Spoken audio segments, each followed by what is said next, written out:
Assalamualaikum warahmatullahi wabarakatuh. Perkenalkan, nama Ibu Hidayatul Mukaromah. Jadi Ibu di sini merupakan salah satu mahasiswi dari program studi pendidikan IPA yang sedang melaksanakan PPL di SMPN 24 Banjarmasin. Jadi Ibu akan mengajarkan kalian pada mata pelajaran IPA terpadu khususnya di kelas 7C. Pada pertemuan kita hari ini atau pada pertemuan pertama kita akan belajar mengenai senyawa dan campuran, yang mana materi ini merupakan lanjutan dari materi unsur yang telah kalian pelajari pada minggu lalunya. Langsung saja kita masuk ke materi senyawa. Jadi kita sering sekali mendengar yang namanya kata senyawa. Emang apa sih itu senyawa? Jadi ternyata senyawa itu merupakan gabungan dari dua unsur atau lebih. Contoh senyawa yang sering kita temui di kehidupan sehari-hari yaitu air. Dan air ini memiliki rumus kimia yaitu H2O. Nah, H2O ini yaitu yang pertama ada unsur H dan yang kedua ada unsur O. Jadi kedua unsur ini akan berikatan sehingga membentuk suatu senyawa, yaitu senyawa air. Selanjutnya contoh yang lain yaitu ada NaCl. Na itu merupakan unsur dan Cl itu juga merupakan unsur. Dan apabila keduanya itu berikatan, maka akan terbentuklah suatu senyawa. Oke. Sering kita jumpai, kita kembali lagi ke contoh awal yaitu air. Sering kita jumpai atau kita lihat setiap harinya air itu berwarna putih tanpa adanya butiran-butiran atau molekul-molekul yang terlihat. Nah, apabila kita menggunakan mikroskop dengan pembesaran yang sangat tinggi, maka yang kita lihat adalah berbentuk seperti segitiga, yang mana di tengah-tengahnya biasanya digambarkan dengan warna merah dan samping kiri kanannya itu berwarna putih. Nah, yang di tengah-tengah itu yang berwarna merah ini merupakan unsur dari oksigen, dan dua yang berwarna putih ini itu merupakan unsur dari hidrogen. Selanjutnya, apakah senyawa itu mempunyai ciri atau sifat khusus? Jawabannya ialah iya. Adapun sifat atau ciri-ciri yang dimiliki oleh suatu senyawa itu yang pertama, disusun dari dua unsur atau lebih. Sebagaimana yang telah Ibu paparkan tadi, senyawa itu terdiri dari dua unsur atau lebih. Oke. Yang kedua, hanya dibentuk melalui reaksi kimia. Kita tidak akan bisa membuat atau membentuk suatu senyawa itu sebagaimana kita ingin membuat suatu sirup atau segelas sirup, oke. Dan sifat yang ketiga ada perbandingan unsur penyusun selalu tetap. Ibu tidak akan bisa membuat air dengan jumlah unsurnya yaitu H5O3. Itu tidak bisa karena air akan selalu tetap yaitu H2O. Selanjutnya, untuk sifat yang keempat, senyawa itu memiliki sifat berbeda dari unsur penyusunnya. Nah, contoh lagi air. H2O.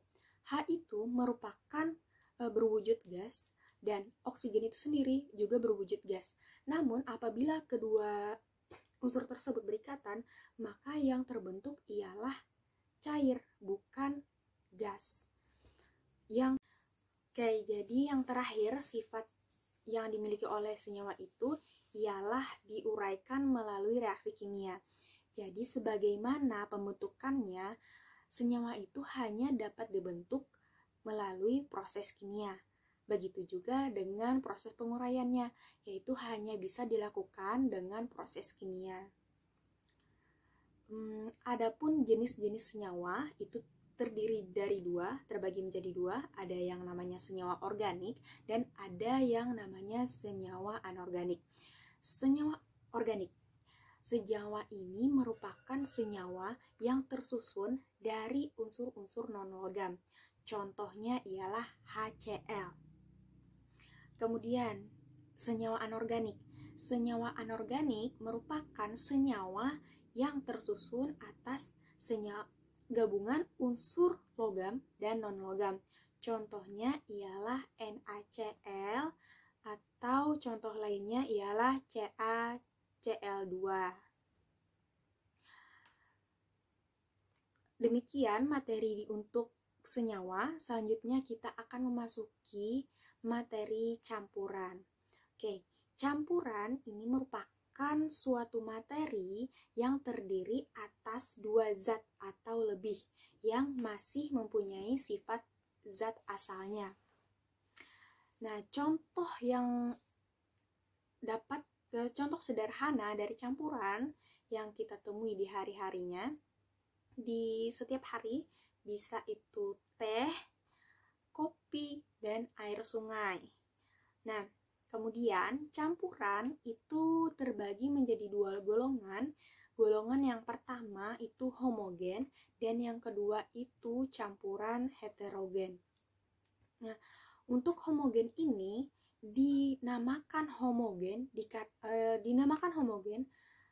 Kita ketahui bahwa homogen itu homo berarti sejenis ya. Dinamakan homogen itu dikarenakan zat pelarut dan zat terlarutnya itu bersatu sangat-sangat sempurna sehingga tidak dapat terlihat mana itu pelarut dan mana itu zat terlarut. Nah, contoh dari pelarut itu sendiri kita ambil yaitu air, sedangkan zat terlarutnya ialah gula. Coba kalian bayangkan ketika kalian mencampurkan atau menuangkan sesendok gula ke dalam air lalu mengaduknya. Apa yang terjadi? Yang terjadi adalah gula tersebut larut ke dalam air. Benar bukan? Dan kalian tidak akan pernah menemukan, tidak akan dapat melihat butiran-butiran gula tersebut. Nah, itu disebut, larutan tersebut dinamakan dengan campuran homogen. Dan campuran homogen ini ternyata memiliki ciri-ciri. Nah, yang pertama itu bening dan tembus cahaya. Kedua, partikel-partikel zatnya tercampur secara merata. Yang ketiga, ukuran partikel yang bercampur itu berukuran molekul. Sehingga zat pelarut dan zat terlarutnya itu kan tidak dapat lagi terlihat antara butir-butir yang awalnya itu besar, dan ketika zat tersebut sudah larut maka tidak dapat lagi dilihat berbentuk butir-butiran besar. Dan yang terakhir, ciri dari homogen yaitu campuran tidak akan mengendap. Nah,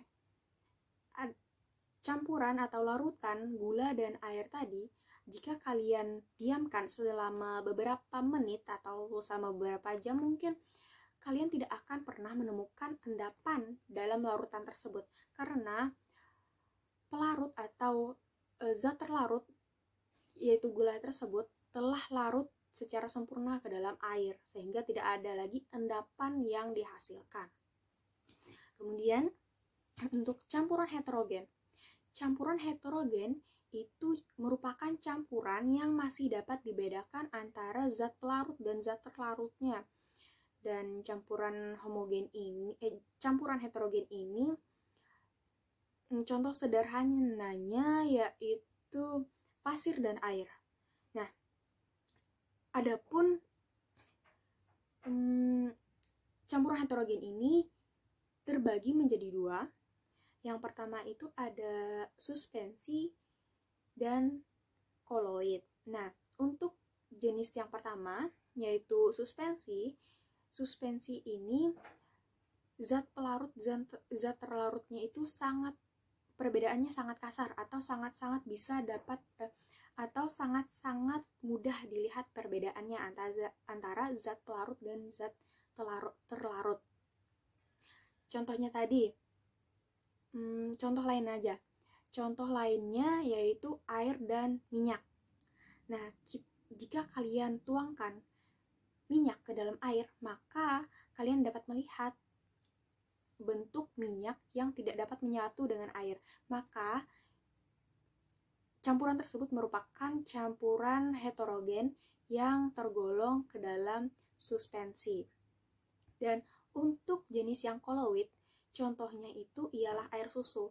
Nah, campuran ini merupakan campuran yang sifatnya berada di antara campuran homogen dan suspensi, dikarenakan perbedaan antara zat pelarut dan zat terlarutnya itu sangat sulit atau tidak semudah kita membedakan zat pelarut dan zat terlarut di campuran suspensi. Contohnya tadi air susu dan cat. Adapun ciri-ciri yang dimiliki oleh heterogen atau campuran heterogen, yang pertama itu keruh dan tidak tembus cahaya. Yang kedua, partikel-partikel zatnya tidak tercampur secara merata. Contohnya tadi kan pasir dengan air ya. Jadi kalian bisa melihat partikel-partikel pasirnya di dalam air. Yang ketiga, ukuran partikel yang bercampur lebih besar dari molekul. Nah, jadi partikel-partikel yang bercampur di dalam air atau pasir tadi, jadi ukuran partikel pasir yang bercampur ke dalam air itu memiliki ukuran yang lebih besar, sehingga dapat terlihat bentuk-bentuk pasir atau perbandingan antara pasir dengan airnya. Untuk ciri yang terakhir, yaitu terbentuknya endapan jika didiamkan. Nah, hal tersebut sering kita temui jika kita sedang membuat secangkir kopi. Jika kalian itu membuat kopi dengan bubuk kopi yang biasanya tradisional, maka kalian akan menemukan endapan.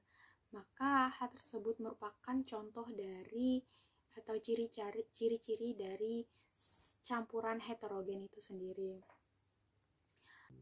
Oke, jadi kita telah belajar mengenai senyawa dan campuran.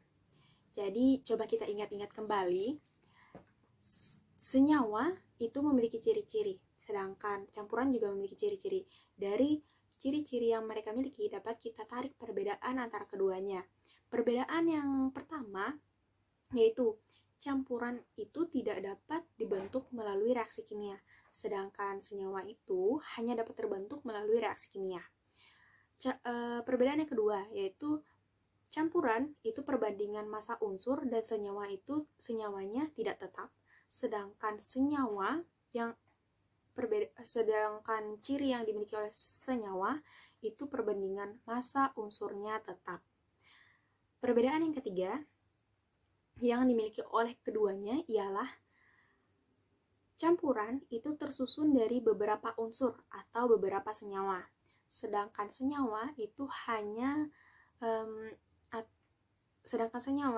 terbentuk dari beberapa unsur saja. Kemudian perbedaan yang keempat, campuran itu memiliki sifat komponen penyusun sesuai dengan sifatnya masing-masing.